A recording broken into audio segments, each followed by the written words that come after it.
دغه عمل بل زناور هم نه کوي. صرف په دغه زناورو کې هم دغه دوه زناور دي، یو خر دی او یو خنزیر. سبا معاشرې کې انسانانو د هغه خپل انسانیت نه راوغورځېدل او د زناورو صفتونه یې خپل کړل. د زناورو په هغه صفتونو کې چې هغه یو رذیل صفت دی چې هغه د نرانو نه خواهشات پوره کول او ښځې د ښځو نه خواهشات پوره کول.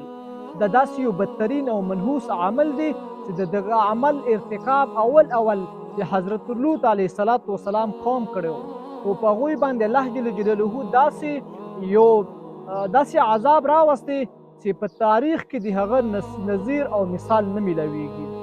حضرت رسول الله صلی الله علیه وسلم فرمایي ان من اخوف ما اخاف على امتي او على هذه الامه عمل قوم لوط.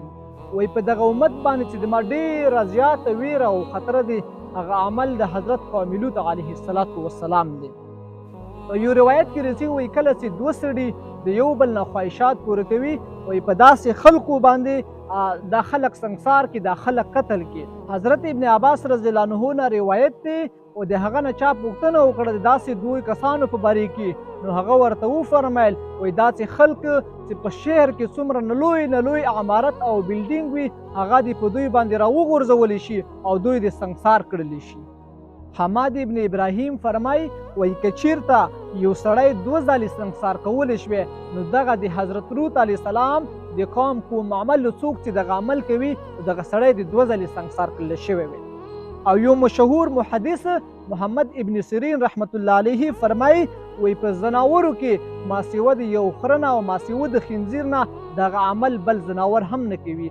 صرف په دغه زناورو کې هم دغه دوه زناور دي چې یو خر دی او یو خنزیر دی. که کوم انسان په دغه مرض کې مبتلا وي د دې ژوند هم تباه او برباد دی، آخرت هم تباه او برباد دی.